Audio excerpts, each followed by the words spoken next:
Please join me. Oh, say, can you see by the dawn's early light what so proudly we hail at the twilight's last gleaming, whose broad stripes and bright stars through the perilous fight o'er the ramparts we watched were so gallantly streaming, and the rocket's red glare, the bombs bursting in air, gave proof through the night that our flag was still there. Oh, say does that star-spangled banner yet wave for the land of the free and the home of the brave. Thank you, thank you. It is my pleasure to call up the Reverend Hotla Kramer Mills of the Spotswood Reformed Church, who will now do the invocation.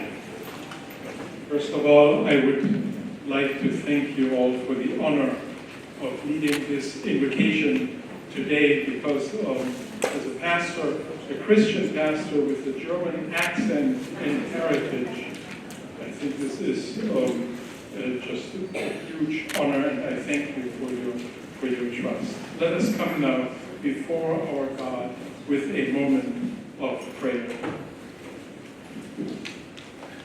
Merciful God, Master of the universe, O Holy One, during this week of remembering the Holocaust, we lift in prayer to you all victims of the Shoah, including the survivors and their families who carry their suffering to this day. Help that they will never be forgotten. Remember their tears and bring justice to them, if not here, then in the world to come.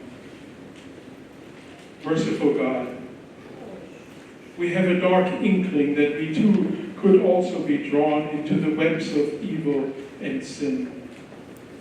Since we cannot be sure of ourselves in this regard, we will not belittle the evil within us and around us. We will not ignore or talk it away. As representatives of this humanity, we beseech you today, give us clarity and courage, and shelter us always against the visitations of evil. Continue to always infuse our striving toward a fuller humanity with your presence. Continue to help us leave behind barbarism, cruelty, and other vestiges of our animalistic past. Help us to stand up against these things wherever we may encounter them. We ask you for all persons guilty of the destruction of human life. We pray for those who spread fear, who enjoy torturing others. Judge them, O God. Change them and make them sensitive to the suffering they are causing. Take from us any form of self-righteousness, O God, and forgive us. Make us ready to live according to your will and to be more attentive to each other. Teach us respect for one another and awe toward you. In particular, we pray today for the remaining hostages in the hands of Hamas. Our souls have been deeply affected by their fate. Some of their families feel that they have not been made a priority in the current struggles. Many will remain traumatized for the rest of their lives. Where we cannot help, you must help, O God. There is no power more awesome than you. We must also widen our horizons to today to innocent suffering wherever it occurs. We think of the children in Sudan, Yemen, Afghanistan, and Gaza. Make our remembering of the Shoah relevant for the living today. This we ask in your most precious name, O God, our Redeemer. Amen. Amen. Amen. Good afternoon, everyone. I would like to extend my heartfelt gratitude to everyone for joining us today, especially the Holocaust survivors and their families. My name is Eileen Lorner, and I am on the Human Relations Commission of Monroe Township. I have been working with Jewish Family Services of Monroe Township, a nonprofit agency, on their Holocaust Survivor Assistance Program. I have been helping the Holocaust survivors for 30 years now. Today, as we gather to commemorate Holocaust Remembrance Day, we gather not only to remember the millions of lives lost during one of the darkest chapters in human history and honor the survivors, but also to reaffirm our commitment to ensuring that such atrocities never happen again. It is through understanding and remembrance that we fortify our resolve against anti-Semitism. Thank you very much. Thank you all for joining us today. Can you all hear me? Yes. Great. I'm Dave Rothman. I'm a former Monroe Township councilman and an active member of the Henry Rickwis Holocaust Memorial Committee. Henry Rickwis grew up in Trenton. He got drafted into the Army, and he served in World War II. In 1945, his unit entered Dachau. He had heard about the camps, but really didn't have a sense of what they were like. When he entered Dachau, he saw beings who weren't human. All were emaciated, many were incoherent. The sights were so horrific that nothing could have prepared him for what he saw. I spoke with him, and he said he was in a state of shock for quite some time. When the war ended, Henry came back, got married, had a family, ran a retail business. But when he retired, he moved to Clearbrook. He never forgot what he had seen. He started an organization to raise awareness about the Holocaust. It supplied our library with books on the Holocaust. He had survivors speak before our middle school, our high school, other places in New Jersey, even into Pennsylvania. The organization initiated a volunteer high school essay contest. When he passed on, the organization was renamed after him. The Henry Rickwis Holocaust Memorial Committee has held Yom HaShoah programs for several years on hidden children, the American Righteous Christian, Roddy Edmonds, the escape to the Dominican Republic, and many, many others. In the 1980s, when my council term was up, Rabbi Shira Stern asked if I would represent the temple on the committee. Initially, I didn't want to.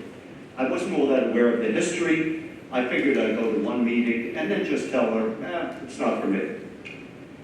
I went there, and I heard conversations and discussions I had never heard before. I said, I'll go to one more meeting. By my third meeting, I was sold. I have been a member of the Henry Rickwis Holocaust Memorial Committee for 36 years. I've held multiple positions, but my favorite is introducing the Monroe Township High School students to Holocaust survivors, hearing their stories, and then handling the essay contest that we give them. We end up with a number of winners after the essay contest is over, and one of those essay contest winners is here today to share our essay. Thank you all for joining us. In addition to all the people who are here, is our list of dignitaries. We have Mayor Stephen DeLito with us today. We have Council President Miriam Cohn with us today.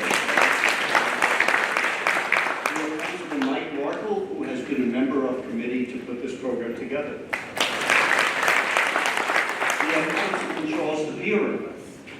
And Councilwoman Rupa Siegel called me last week and said, I've got such a, I'm sorry to tell you I can't make it. I said, what's up? She said, 6 months ago I booked my tickets to go to London to see my son who's in college there.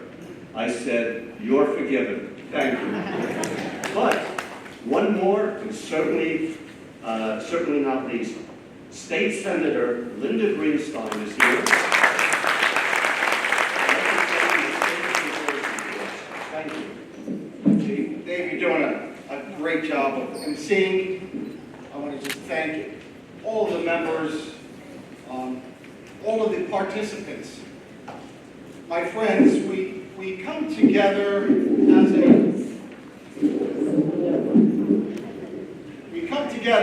as a community. We come together in a time that the world is in great tumult. We come together as a community in a time of great tumult to remember, but more importantly, to educate. My friends, the tool to combat the hatred is education and to come together and be strong.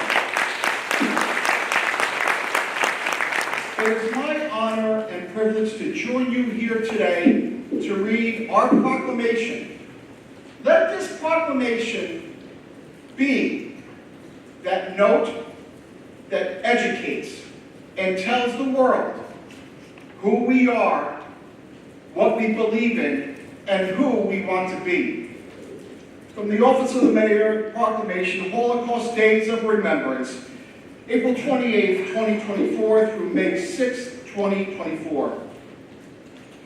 Simply remembering the Holocaust and honoring our survivors. Whereas 79 years ago, the Holocaust, the state-sponsored systematic persecution and annihilation of European Jewry by Nazi Germany and its collaborators finally came to an end. In its wake, 6 million Jews, including 1.5 million children, were murdered. Gypsies, Poles, homosexuals, Jehovah's Witnesses, political dissidents, the physically handicapped, and the righteous Christians who tried to stop these murders were also marked for elimination.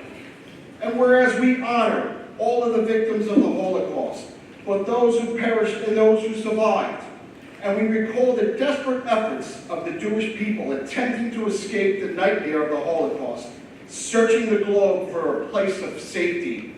Many found refuge in faraway locations like Shanghai, China, the Dominican Republic, the United States, the Philippines, and Palestine, later to become Israel. Others survived in places closer to home like Great Britain. And whereas the history of the Holocaust requires that we, the people of Monroe Township, reflect on the moral responsibilities of both individuals and society. And whereas we, the people of Monroe Township, must always remember the terrible events of the Holocaust and remain vigilant against hatred, persecution, and tyranny. And whereas we, the people of Monroe Township, will actively dedicate ourselves to the principles of individual freedom in a just society. And whereas, pursuant to the Act of Congress, the United States Holocaust Memorial Council designates the days of remembrance of the victims of the Holocaust. Now, therefore, I, Stephen Delina, the proud mayor of Monroe Township, do hereby proclaim Sunday, April 28, 2024, through Monday, May 6, 2024, as the days of remembrance, in memory of the victims, in honor of the survivors who have helped remember the history of the Holocaust, so that this nightmare will never be repeated, and further proclaim that as the citizens of the Township of Monroe, we will strive to overcome intolerance and indifference through education and remembrance. Stated today, your Honorable Mayor, Stephen Delina. Thank you so much. Yom HaShoah, Holocaust Remembrance Day, commemorates the lives and the sacrifice of the 6 million Jewish people who were murdered during the Holocaust between the years 1933 and 1945. This date coincides with the beginning of the Warsaw Ghetto Uprising in 1943, when brave Jewish resistance fighters defied the Nazis and fought for freedom and dignity. As we do every year, people around the world honor the memory of those who perished at the hands of evil, and we pay tribute to those who survived and have made the world a better place for all of us. Today we are going to light 6 memorial candles. Each candle will symbolize 1 million murdered Jewish souls. We will then light a 7th candle to honor those that miraculously survived that terrible time.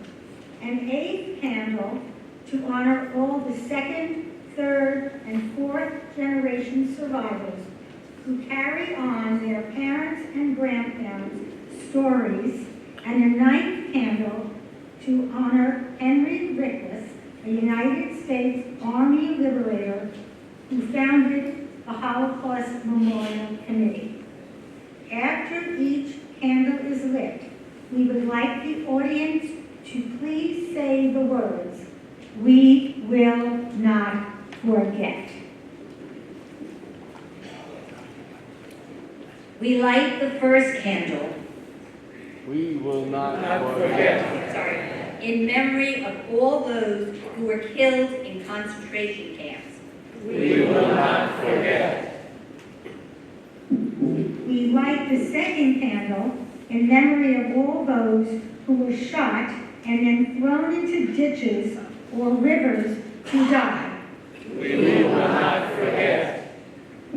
We light the 3rd candle in memory of all those who died from disease and starvation. We will not forget. We light the 4th candle in memory of all those who fought in the resistance, those who survived, and those who died fighting. We will not forget. We light the 5th candle in memory of the 1.5 million children who were murdered in the Holocaust. We will not forget. We light the 6th candle in memory of the martyrs and righteous Christians who gave their lives so others might live. We will not forget. We light the 7th candle to honor all those brave survivors who endured horrible atrocities but fought to survive. Will all the Holocaust survivors in the audience please stand up or raise their hands so we may honor you.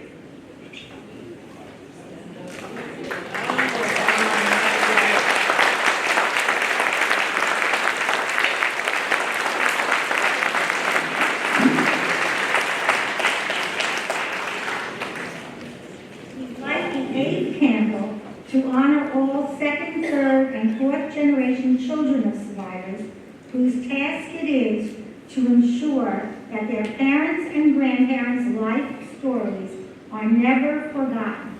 Will all the 2nd, 3rd, and 4th generation children of Holocaust survivors please stand up?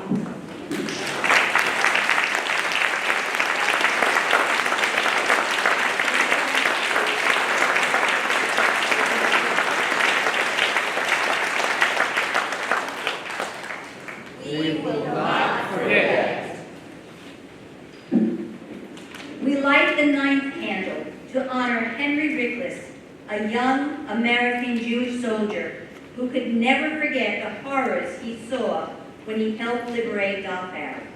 Years later, he founded a Holocaust committee in Monroe Township, whose mission was to educate people about the horrors of the Holocaust. This committee is still fulfilling his mission 40+ years later. Will all the members of the Henry Rickless Holocaust Memorial Committee please stand up or raise your hand?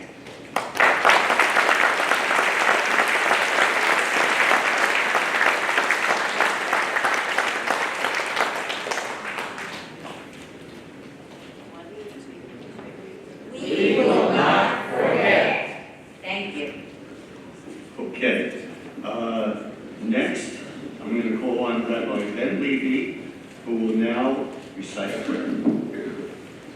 I said Moedim B'Simcha, and I would like to thank Liz Rothman and the members of the Rickless Committee for allowing me to appear before this distinguished gathering today.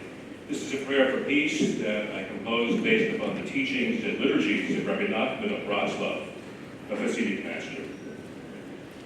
May it be your will, Holy One our God, and God of our ancestors, that you erase war and bloodshed, Nazism, slavery, and torture from our world, and in its place draw down the great and glorious peace, so that nation shall not lift up sword against nation, neither shall they learn war anymore. May all the inhabitants of the earth recognize and deeply know this great truth, that we have not come into this world for strife or division, nor for hatred or rage, nor provocation and bloodshed.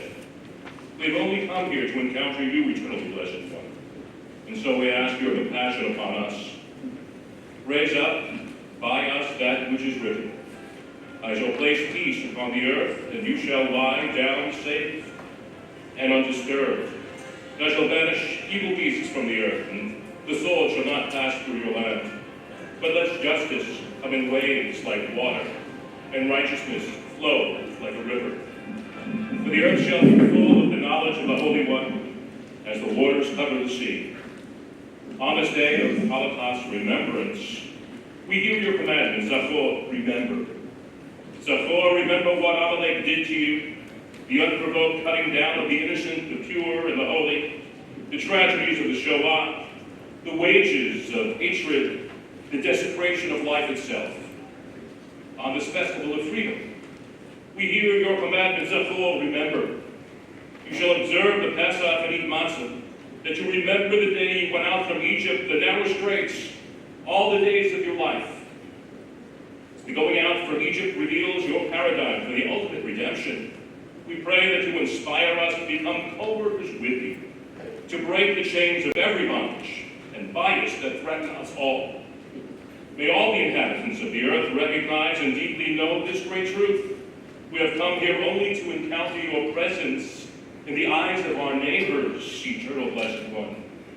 And so may it be your will, O Holy One, our God and God of our ancestors, that we observe your decrees in this world and merit that we live and see and inherit goodness, blessing, and peace in the days of the Messianic age and in the life of the world to come.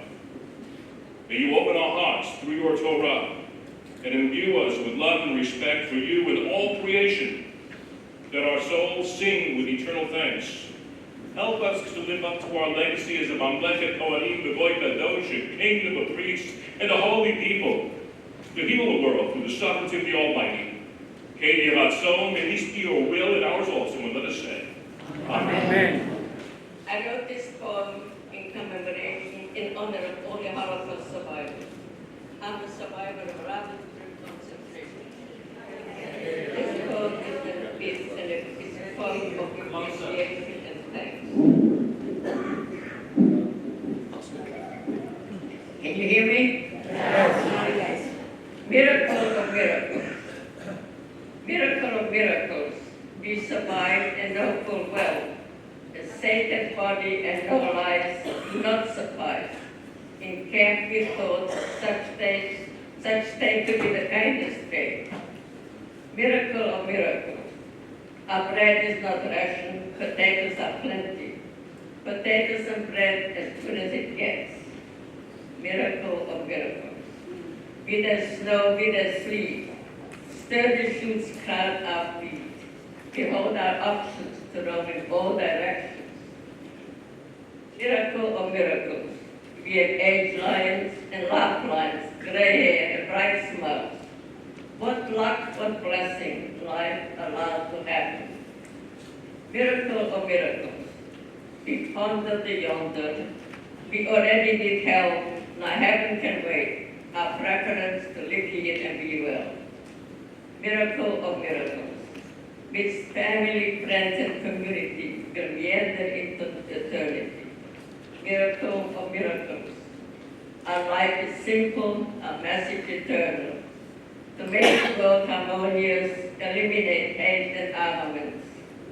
Miracle of miracles, well, it stands to reason, we reckon, that we all make goodness happen. Thank you very much.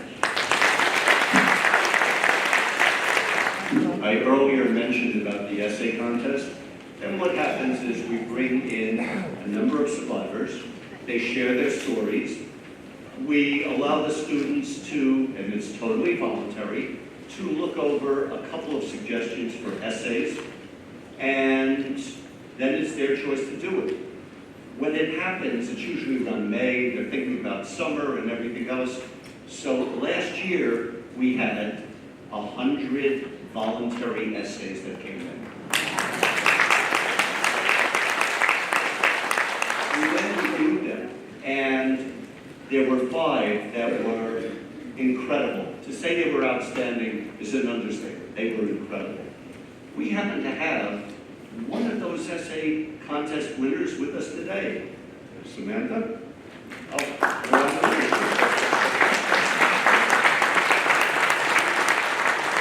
This is Samantha Sosa, and this is not the last you will hear of her. Gotta hold it up. Hi, my name is Samantha Mosa, and we were allowed to pick whichever prompt we wanted. So the prompt I picked was, what would you do or say if you came in contact with a Holocaust denier? The Holocaust was an event that drew tears from the eyes which drenched the world in sadness and fear. The Holocaust was a moment in history which stripped away freedom, something we take advantage of, from people who did not deserve the hardship they were going to endure. Denial towards this event is utterly foolish due to numerous accounts as well as the evidence of torture that left scars which cannot be repaired.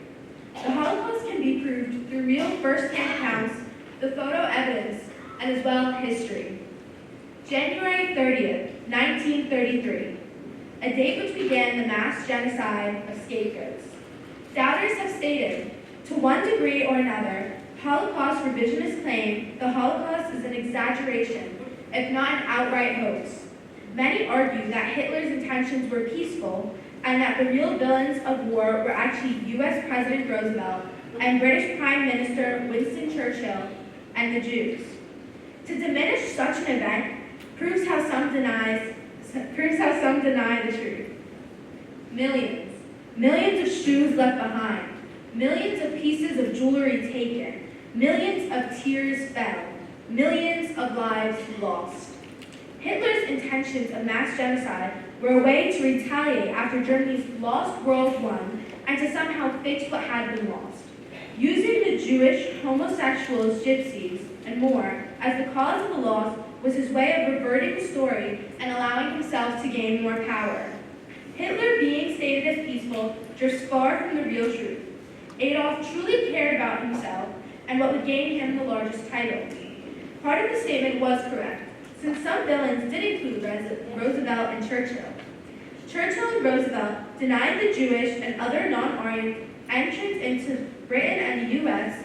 due to their own personal fear that the scapegoats would bring to their initial downfall. As a leader, should they not have been confident enough in their country to pick humanity over a witless statement made from a man who could not make his own campaign and followed in the steps of Mussolini? Fear overtook these leaders of some of the most powerful countries at the time, and the careless decisions made them almost as bad as Adolf Hitler, who began everything. Showers were disguised to lure the Jewish into a hoax and the end of their lives. Many deniers believe that showers and gas chambers do not exist. They believe that it is not plausible that they were capable of killing 3,000 to 9,000 people daily in Auschwitz. It states, some Holocaust deniers assert that Nazis did not use gas chambers to kill Jews. They deny the reality of killing centers. Deniers have focused their attention on Auschwitz and believe if they could just disprove that the Nazis used gas chambers in Auschwitz to kill Jews, the whole history of the Holocaust would be discredited. The killing centers were a way to be rid of those who were too weak to work in labor camps. A first-hand account from a thermos stashed by the crematorium in Auschwitz, the largest death camp, contained a note from a child who dealt with the bodies after the gas chamber. The note stated, The crematorium is a big building with a wide chimney and 15 ovens. Under guarded there are 2 enormous cellars. One is where people undress and the other is a death chamber. People enter it naked and once about 3,000 are inside it is locked and they are gassed. After 6 or 7 minutes of suffering, they die, he wrote. He described how the Germans had installed pipes to make gas chambers look like a shower room. The gas canisters were always delivered in a German Red Cross vehicle with 2 SS men. They then dropped the gas through the openings, and half an hour later, our work began. We dragged the bodies of those innocent women and children to lift, which took them to the ovens. Marcel's 13-page hidden manuscript allows us to unlock the perspective of someone who experienced the first-hand thought that went into the construction of these death camps. The ploy of the Nazis was intricate as they intended to fool those and focused on every detail. The plan was so in-depth, they even transported the gas cans in Red Cross vehicles as a way to pretend they were saving the lives of those in the camp while it really carried killing supplies. The fabrication of Auschwitz even included piping to allow it to seem as though the prisoners were truly going to take a shower. As well, when the scapegoats were transported to the camps, they were told they would be going to a great place and to bring their most valuable belongings as they'd be there for a while. They were told this in a vulnerable time when their rights of citizenship and more were taken by the Nuremberg laws. They would later have their prized possessions taken from them. Therefore, a denier's theory of how the gas chambers were non-existent is disproved by a boy who would cremate those after death and to be forced to take the dead's jewelry off for the Nazis to later profit off of, therefore making the death camps a business. To reiterate, if I were to come in contact with a Holocaust denier, I would simply provide them with the facts from those who truly experienced it. Deniers simply degrade non-Aryans and make anti-Semitism more prominent by attempting to persuade others that this event was not real and it was a hoax. That being the case, Holocaust survivors still exist as of now. Non-believers of the Holocaust cannot deny the true evidence as well as photos which can obviously not be staged due to the living conditions. To culminate these statements, the Holocaust truly existed and left a long-lasting mark of anti-Semitism and discrimination which current non-Aryans enjoy daily. Thank you. About a year ago, shortly following our observance of Yom HaShoah at Monroe Township Library, members of Breakfast Committee approached me interested in our congregation as Congregation 8 Time Monroe Township. Louder? I'll joke a little bit more. There we go. And I'll start from the beginning. About a year ago, shortly following our observance of Yom HaShoah at Monroe Township Library, members of Rickless approached me interested in our congregation, as Congregation 8 Time Monroe Township Jewish Center, to host meetings and guide Holocaust education in the region. Last year was a wake-up call to the alarming rise of anti-Semitism in the region, and quickly we began to organize events at our temple and here today. Let today be again a reminder of the power of our community. Together, let us be strong as we can combat anti-Semitism and spread Holocaust awareness. That being said, about a year ago until today, it would have been very hard to imagine the uptick of anti-Semitism that we're experiencing at this very moment in time.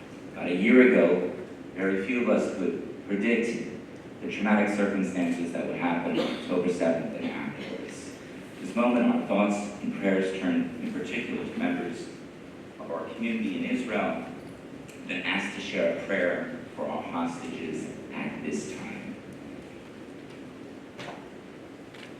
May the one who blessed our ancestors, Abraham, Isaac, and Jacob, Sarah, Rebekah, Rachel, and Leah, bless, preserve, and protect the captives and missing soldiers and citizens of Israel and of the Israeli Defense Forces. May God rescue them from captivity and speedily restore them in peace in the merit of their prayers of this community, and pray with them. May the Holy One, blessed be God's name, show them mercy, increase their strength, remove their pain, and send them a recovery of body and spirit. May God return them to the bosom of their families swiftly and soon. Our brothers in the whole house of Israel who are in distress and captivity, who wander over sea and over land, may God have mercy on them and bring them from distress to comfort, from darkness to light, from slavery to to redemption, now swiftly and soon, and let us say, Amen. Amen.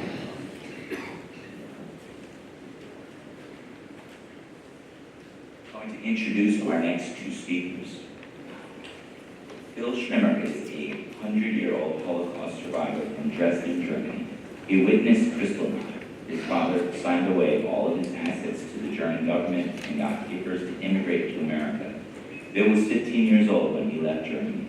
Bill and his father were detained in England. Then war broke out, and his father was sent to a detention camp on the Isle of Man, and Bill was sent to a detention camp in England. Bill was eventually also sent to the Isle of Man. My name is Bill Schrimmer. I was born in Dresden, Germany in the year of 1923. My father, or my parents at the time, were fairly well off, and my father, together with his brother, had a very well-going business, and things looked very well. I wouldn't know because I was already born. But when I turned school age, my father decided that he would enter me into a private school. My mother had passed away when I was barely 3 years old, and he was a single parent, and he wanted me nearby, so he looked for the closest school, which was around the corner from us, which happened to be private. Incidentally, off the record of the sites, that school is called Waldorf School. It was in existence then, and it exists now. As a matter of fact, there are several all over the world. And if you ever go to Princeton, you look in the phone book, you'll find out the Waldorf School of Princeton is there and operating. And it had a short term. I think junior high was the graduating class, and I had the opportunity some years ago to speak to the graduating class.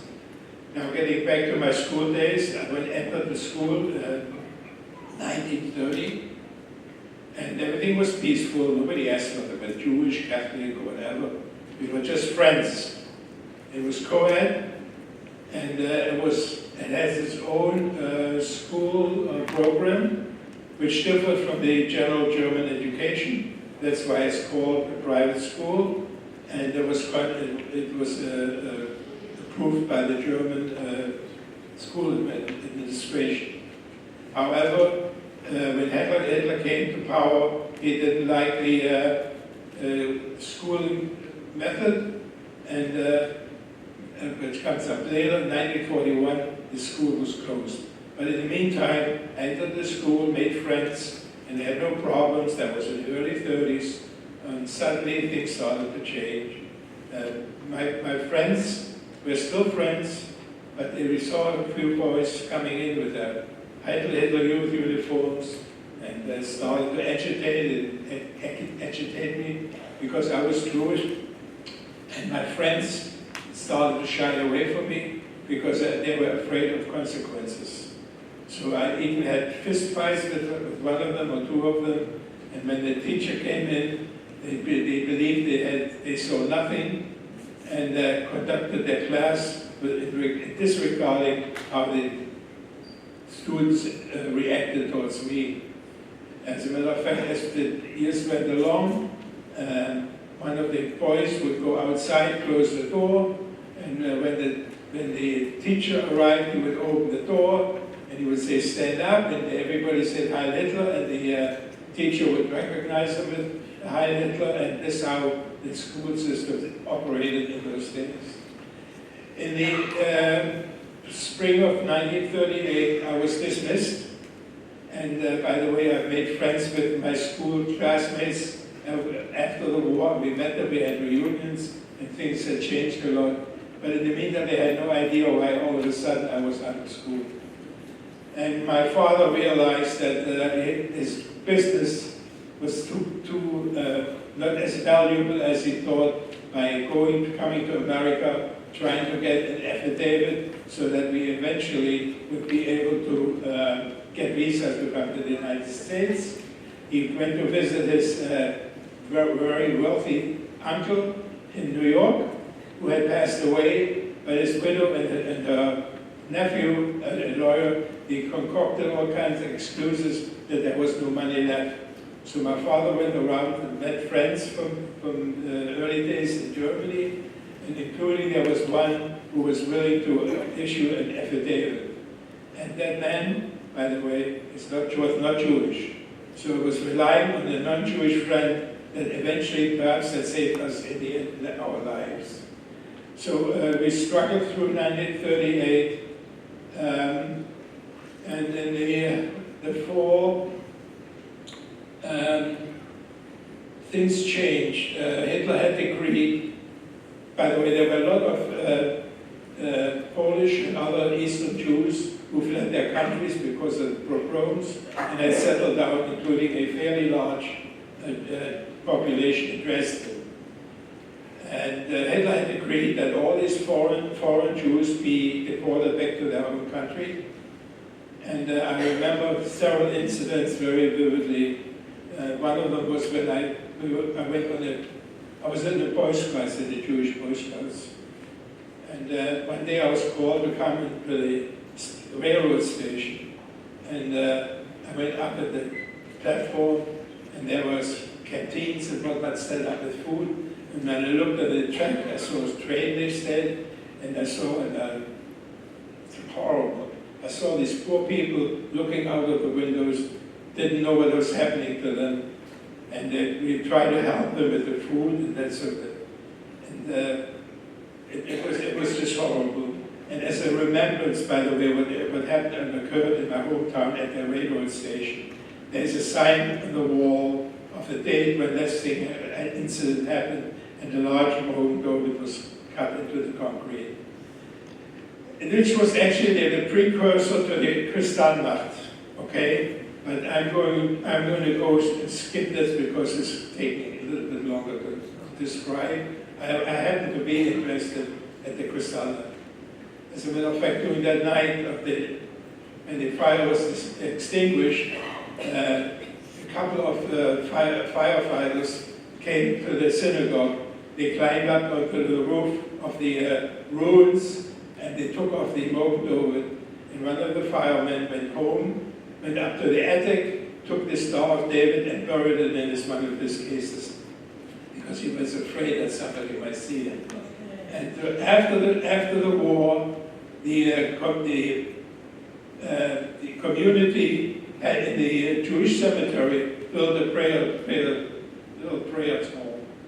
And at the dedication to the small prayer building, the fireman, together with his commissioner, came and he handed over the Star of David to the congregation.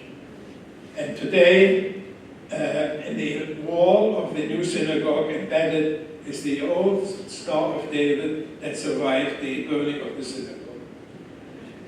At the night after the burning, at about 2:30, two Gestapo men came and said my father, he should please put a few things away. They were going to take him, they had to accompany him. And he ended up in Buchenwald concentration camp, which actually was one of the earlier concentration camps that was operating in Europe, Germany.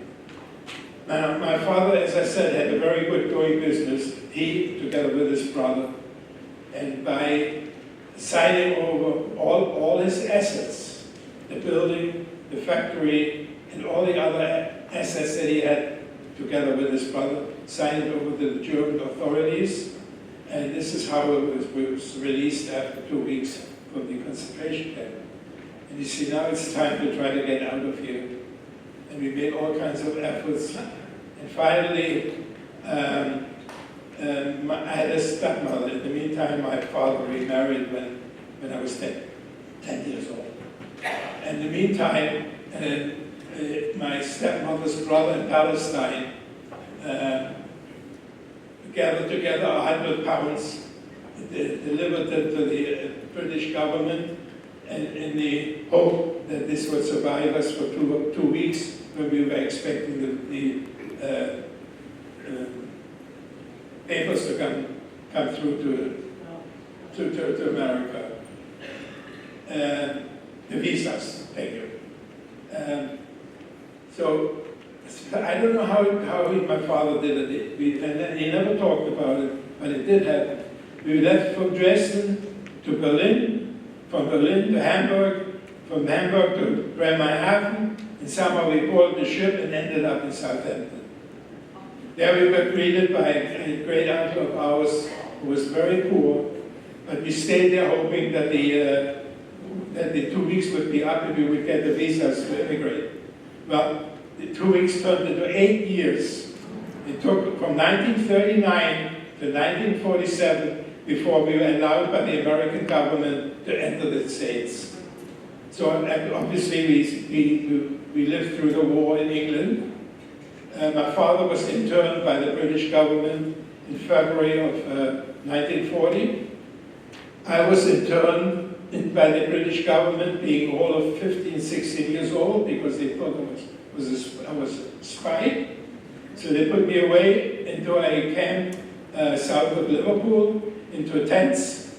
There were eight of us in each tent. And forbid you had to go somewhere in the middle of the night. You had to step over 14 feet to get out of the tent.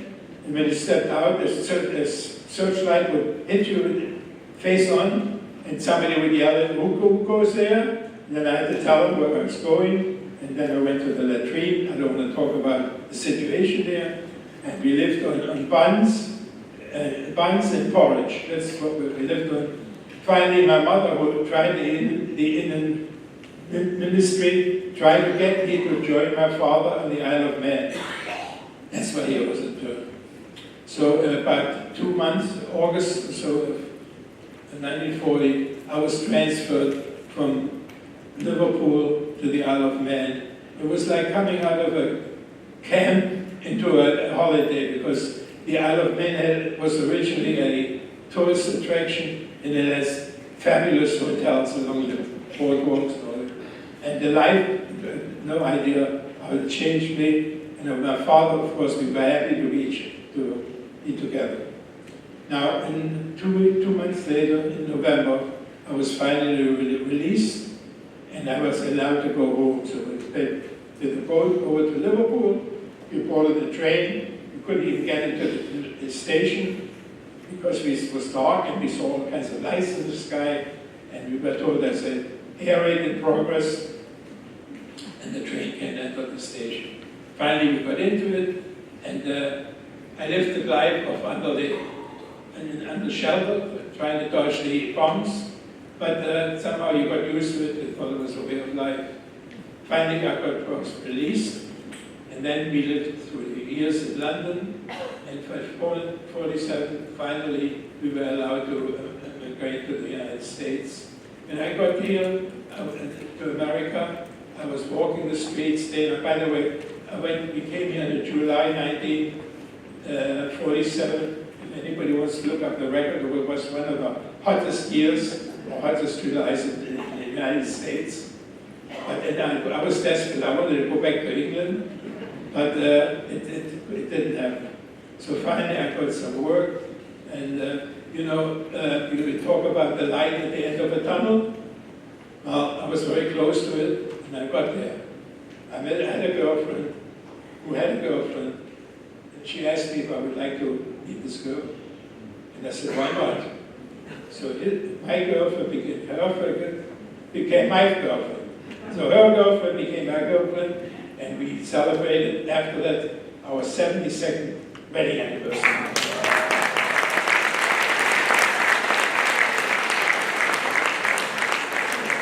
In closing, I just want to say that I miss my wife, who died, passed away about 3 years ago. But I have a wonderful family. I have 7 great-grandchildren. The oldest one will be 13 in the fall, and you know what that means? A birthday. And I hope I'll be able to attend it. Thank you for your attention. I introduce now Paul Beller. Paul Beller was 8 years old when he was sent on a kinder transport to America. He was part of a rescue mission of Mr. and Mrs. Krause, who were from Philadelphia. This mission was documented in the book and documentary called 50 Children. How do you do? I'm a local here in Monroe Township, and I'm a happy camper. I'm married to this sweet girl that's sitting in the front row. 67 years of married to this sweet girl. She's actually, we're actually together even longer than that, and I met her at a time when I couldn't dance, and I met her at a dance, and she put up with me. 67 years later, I still can't dance. And she's still putting up with me, so I'm 92 years old, and a lot of it is her fault. But speaking of the issue at hand, I'm going to discuss my life story with you, and I'm also going to relate to some of the things that the other gentleman had to say. I was born in Vienna in 1931 when things were quiet and Hitler had not come into power yet in Germany. We had a family that owned a business that supported 3 families. My fathers and my 2 uncles had a plywood business in Vienna, and things were relatively good. We had what's known as successful life and a good life and comfortable. Anti-Semitism was pretty ripe in Vienna, but it wasn't active yet. A lot of them were waiting later on when Hitler took over. They were waiting for the Anschluss. The Anschluss meant the annexation. The annexation of Austria into Germany, where everybody was treated just like in Germany. And human beings were no longer human if they were Jewish. They were treated like enemies of the state. When Hitler took over in 1934, they promoted the Nuremberg laws. And among the Nuremberg laws was the fact that Jews no longer were considered citizens of Germany. They were enemies. They were responsible for losing the First World War. They were either communists or they were some other kind of traitors, even though many Jews served in the First World War for their country. But they were no longer accepted as citizens, and therefore they were treated accordingly. Once they took over, which was in March of 1938, is when the Anschluss occurred. And all of a sudden, our lives changed completely. We were no longer treated as Germans, we were treated as outlaws. Men lost their businesses. We lost our business with no compensation. All of a sudden, you're out on the street, you're at home, you got nothing. Unless you've saved some money or you had some other assets, you were broke, and you were going to starve, and you were not even going to be able to support your own household with your children. I was an only child. And when the Holocaust occurred, I was going to school with the other children. And soon after that, I had to go to an all-Jewish school because Hitler wanted to have everything Judenrein, which meant clean of Jews. He appointed some of his top people like Mr. Eichmann, who later was hung as a murderer of Jews, Adolf Eichmann. He was in charge of making Vienna Judenrein. And as a result, some of the things we had to put up with included not being able to even go to the park. A park was only one park available, and that's where dogs defecated and Jews could go to. You couldn't even take a walk in the park. You couldn't have a radio because you might get information from other countries that were different from what the Nazis were giving. So you couldn't even have that. You still had a telephone which was totally monitored by the Nazis. So on that telephone, you couldn't say anything that the Germans would consider traitorous. And if you did, you would wind up in the concentration camps. The concentration camps in Austria and Germany started much earlier than most people think. Everybody talks about Auschwitz.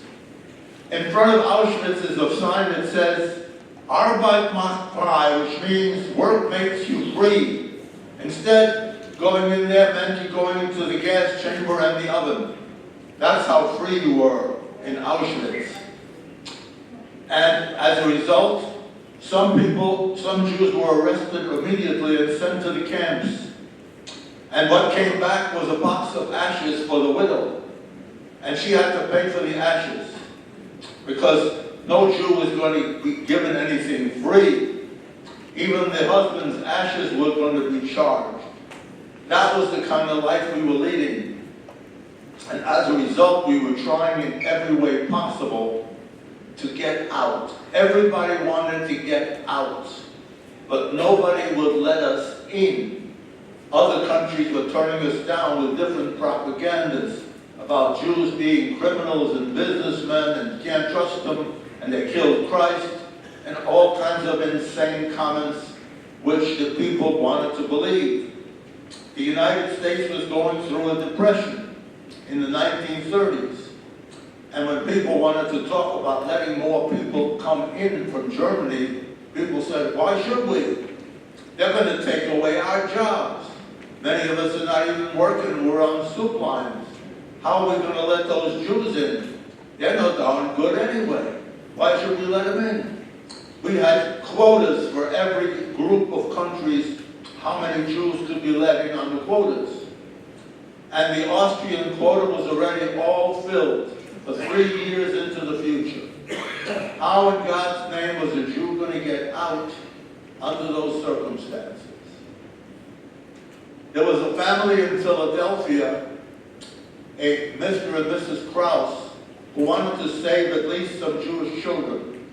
They knew the situation was getting desperate, and the window for survival was closing rapidly. It wasn't closing slowly, it was closing rapidly. This was 1938, 39.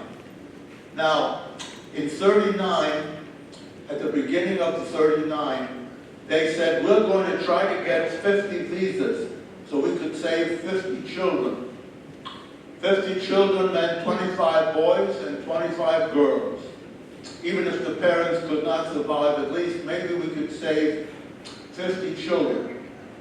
They worked very hard in Philadelphia, where they were located, with a lot of other families that were affluent, and Jewish groups, and even some non-Jewish groups, to see if they could get visas, which meant these families would be able to support a child if it came to the United States. And that's what the visa represented. And as a result of their work, and they worked very hard at it, they were able to get the 50 documented visas. A documentary has been prepared, which was shown on HBO now for quite some time, that shows the whole sequence of events and how the Krause family was able to save 50 children. It's called 50 Children, The Rescue Mission of Mr. and Mrs. Krause. It's still available on TV if you have HBO or some of the other channels, possibly public broadcasting.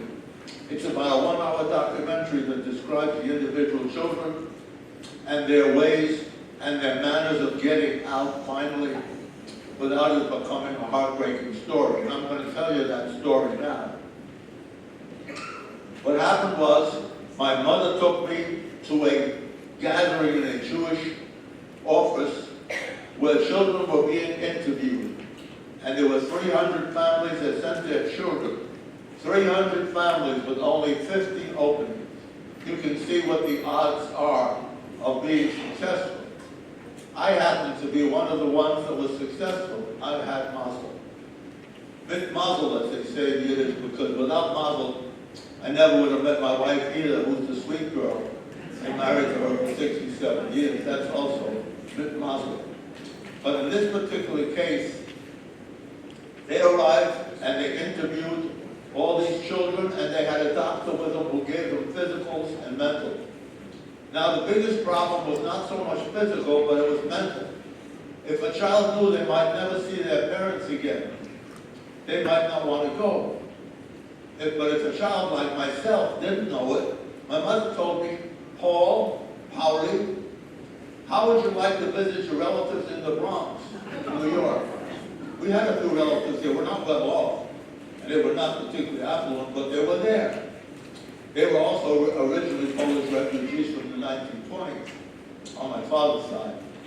So I said, sure. I thought it was a vacation trip. So when they asked me, Paul, do you want to go, even though you have to go alone, and you won't see your parents for a while? I said, sure. I'm going on vacation. They also asked me a question. I was a wise guy when I was a kid. I didn't necessarily do what I was supposed to do. Holly was not always a good boy. But at the same time, they gave me, offered me chocolate, and they said, Holly, how would you like to have a piece of chocolate? And my mother looked at me, and I said to my mother, is it okay if I take the chocolate? And they liked what I said. I didn't just grab it and take it. And after the interview, she said, Holly, that's not you. You're the wise guy. I hope you would have grabbed it and swallowed it before I could say it. That's not you, Pauli. And I said, I know, but I must have said the right thing at the right time. And anyway, I was fortunate enough to be chosen. I was 7½. The age range was from about 6 to 13 or so. Among the children picked was a young man who got sick during that time, and he was taken off the list. And he later wound up in a concentration camp dying of typhus. That's what happens when you didn't make the list many times. You were in very serious trouble and the window was closing. But the saying goes from the Seder, to save a life is to save the world. And they saved 50 lives. The boy that was picked in place was the one who got sick. He was able to come to the United States with me. His name was Alfred Burr. He lived in the Palms and was still very good friends with his widow because he has since passed away. And he was the oldest one and he was the last one picked because of the one that got sick. And as I say again, to save a life is to save the world. Now we were supposed to be taken by train to Berlin and then to Hamburg and leave by boat from Hamburg. At the same time, going to the train station and leaving Vienna. My parents were on the platform and I was on the train with my teddy bear. His name was Otto. I gave him that name because it's spelled both ways, O-T-T-O. So I didn't have to worry about it when I talked to him, and of course he talked back to me too, because he's that kind of guy. Looking out the window, the parents weren't waving, they weren't doing anything. Because to wave goodbye meant Heil Hitler. And if you waved goodbye, you were immediately arrested. They had the troops out there waiting for anyone that waved goodbye. Later there was a book written on that very subject, and the name of the book was, Don't Wave Goodbye. So we took the train to Berlin overnight. All the Nazis had to inspect our papers to make sure everything was okay, and it was. And the documentary shows that trip to Berlin, and then to the port at Hamburg, where the boat left. And the boat was called the President Harding, was named after one of our former presidents. And it took us on the trip going to New York by way of England. Meanwhile, my mother and my grandparents were looking to get papers to get out. In order to get papers, you had to be sponsored by somebody in the U.S. And at the same time, you were worried about what was going to happen to you if you didn't get out. During that time, in November of '38, when I was still in Vienna, we had Kristallnacht, the night of the broken glass. That's when the Germans burned all the synagogues in Vienna. They broke into most of the Jewish stores, because the Jewish stores had to have Jude on the store to show that they were Jews, a big orange J. So they had the ability to break in and steal and plunder and arrest owners just because they were Jews, and burned every synagogue in Vienna. They came up to our apartment in the middle of the night and they banged on the door. And when they banged on the door, my voice carries pretty good, but not that good. They came in and they took all our jewelry and they took all our valuables. They took everything. My mother had taken a few pieces of jewelry and put it in a little glass, marked it rat poison. And as a result, that was the only jewelry that was not taken. And eventually, when she survived, she took that jewelry with her, which was only a small amount. So the Germans took almost everything, which they did in almost all the households. Now, at the same time, we finally got my parents the papers, they got the papers to get out. And in February of 1940, they arrived at New York Harbor, and they were survivors. My mother was able to get a job because she had skills as a sewing machine operator, and she was able to work for the Ladies Garment Workers Union to make uniforms for the military. So she was able to support the family.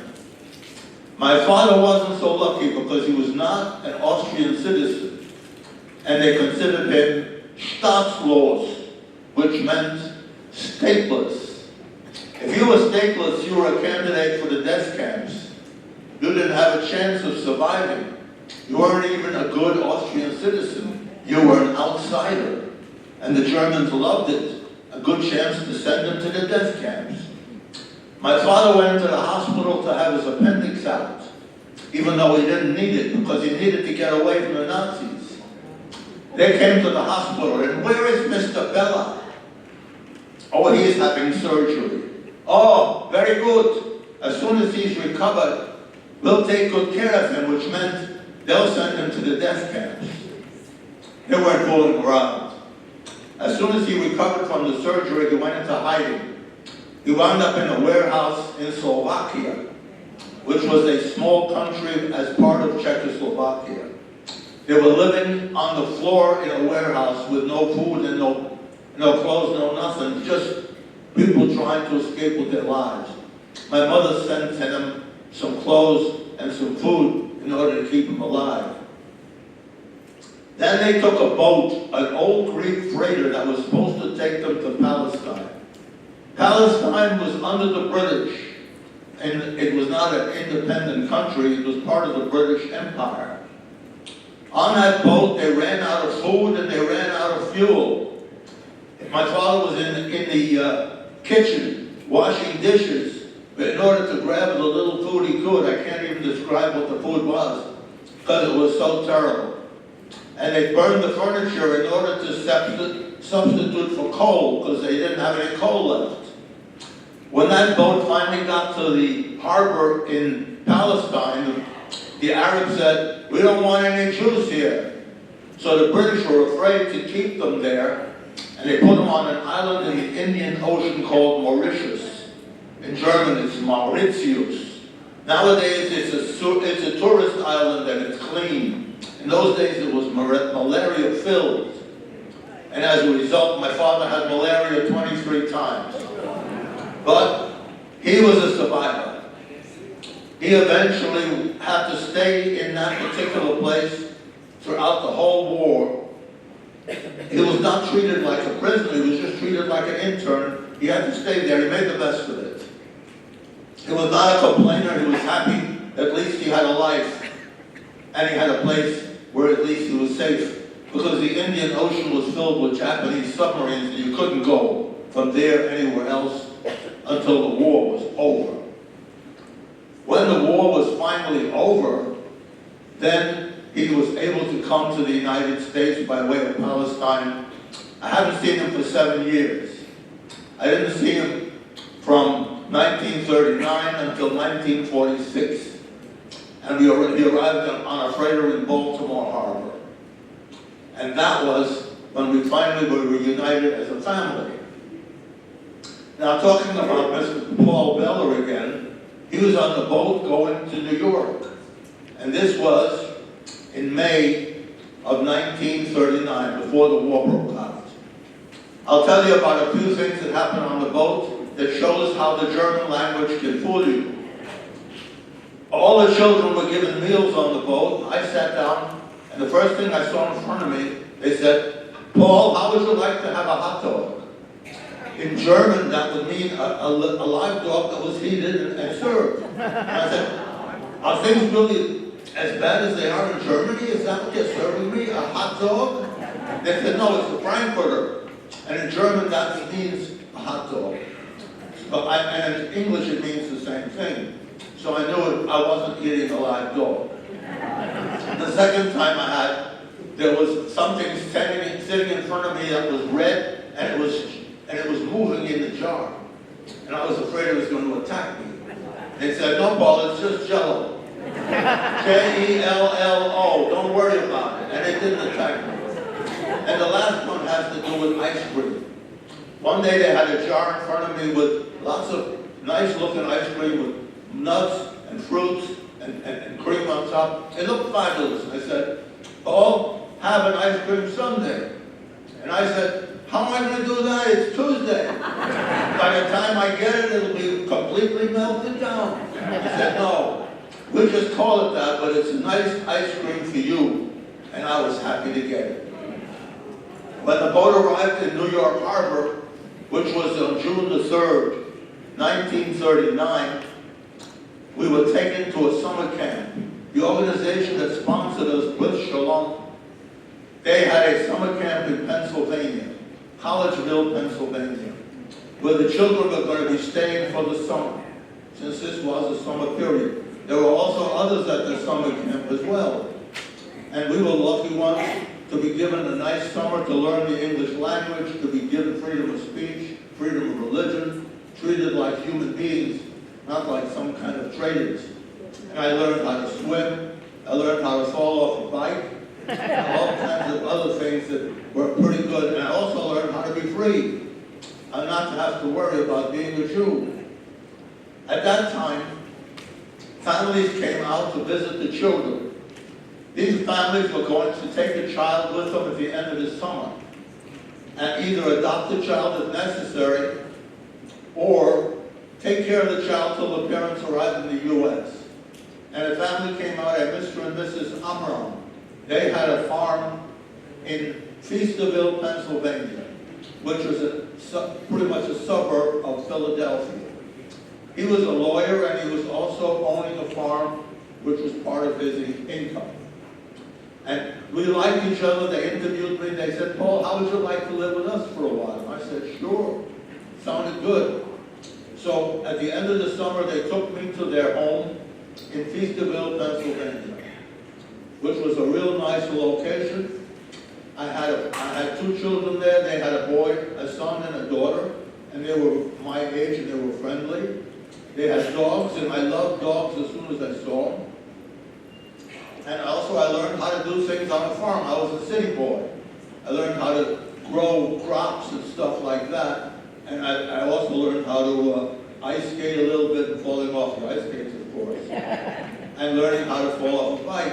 We had lots of good times there. I was there for about a year. When my parents finally got settled in New York, in Washington Heights, which is uptown Manhattan, that's where we live. That's where a lot of refugees live, in uptown Manhattan. People that came from Europe. And at the end of my stay with the Amrams, I was taken to New York to live in the summer of 1940, where I resided after that. And at the same time, I was very thankful because the Krauses saved my life. And I said before, to save a life is to save the world. And I was very thankful for the very fact that I was able to get out alive and also to have the freedoms. In New York, I was able to go to school at elementary school and Stuyvesant High School and later City College of New York. And in those days, you could afford it. It wasn't costing an arm and a leg to go to City College of New York.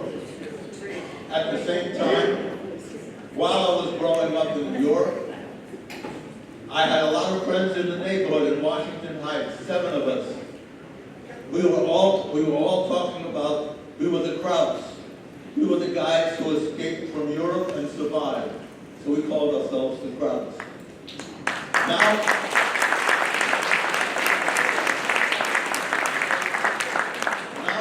Now I come to the part that I like the most, was how I met this sweet girl. This was November of 1953.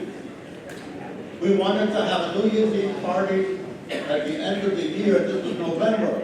None of us had dates. And I said to the guys, "What are we going to do? How are we going to have a date on New Year's Eve?" They said, "Why don't we go to a Jewish dance?" I couldn't dance, so that was a good start for me. I couldn't dance. And he said, let's pick a Jewish hotel, a hotel where the Jewish population was. And there was a Hotel A and a Hotel B. There were 7 guys. And they said, we'll have to vote on it. I wanted to go to Hotel A. The worst decision I could have ever made. Microphone. Yeah, you want to hear me better. I wound up losing that bet.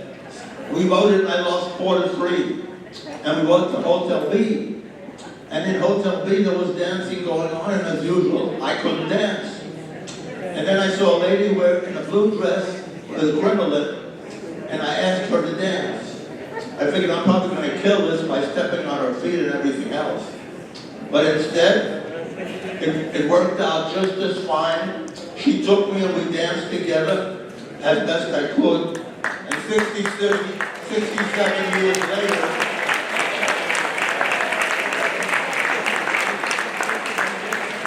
67 years later, I still can dance, and we're living a wonderful life. And in summation, I say, I'm a very lucky guy, and God bless America. All right, our thoughts now turn to the 6 million who perished in the Holocaust. That is 1 out of every 3 of global Jewry who perished in the Holocaust. We're now going to stand for the mourner's Kaddish.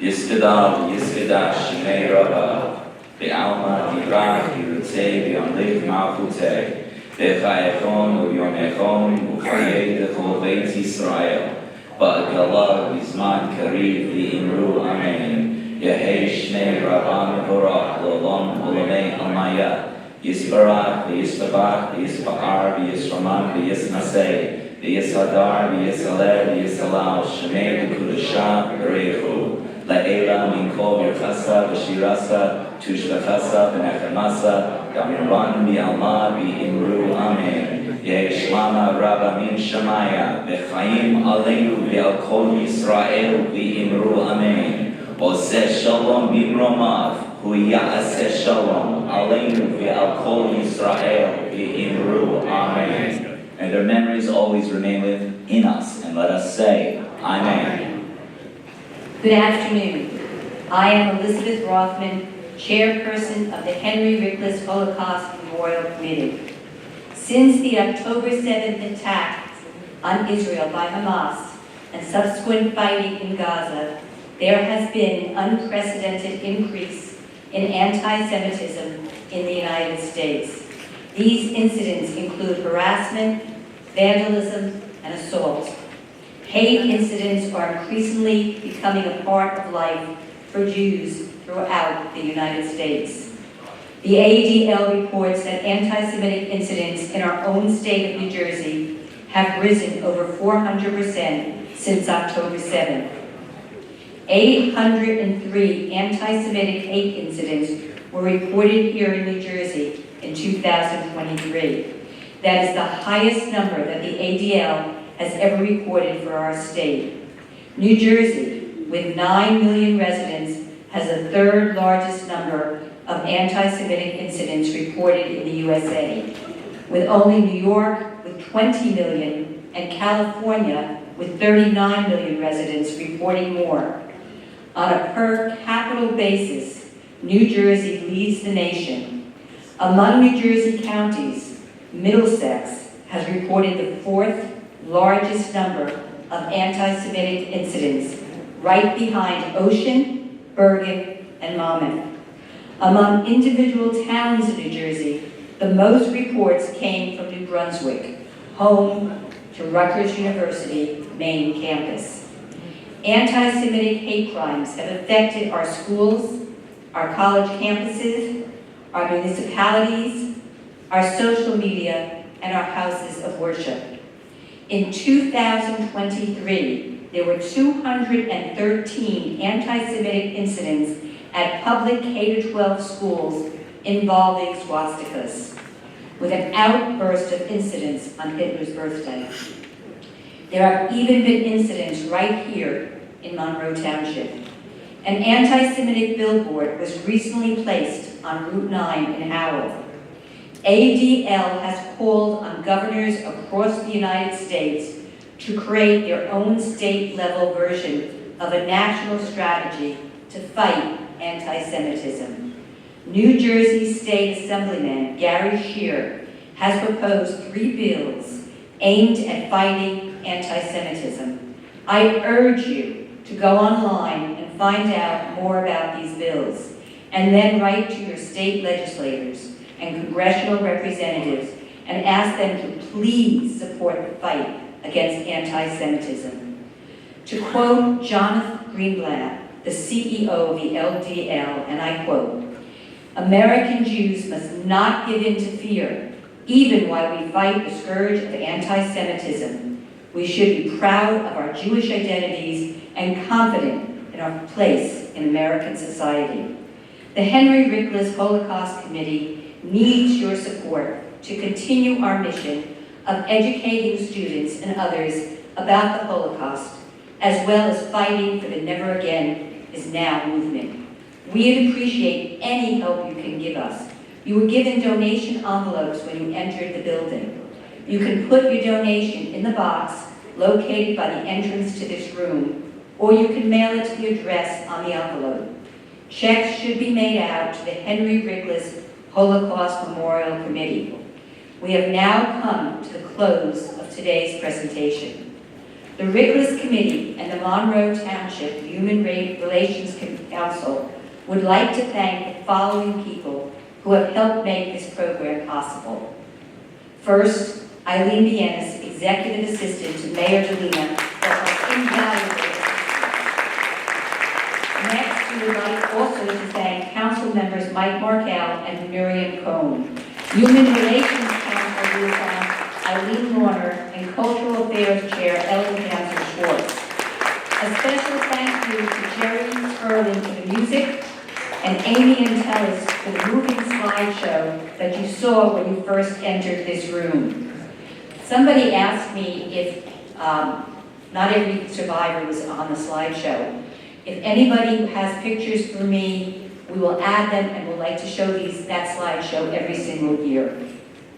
Last but certainly not least, we want to thank Rabbi Poland and the Monroe Township Jewish Center, Congregation Espire, for giving our committee a place to meet and organize. Now please stand for Hatikva and remain standing after Hatikva to retrieve the colors.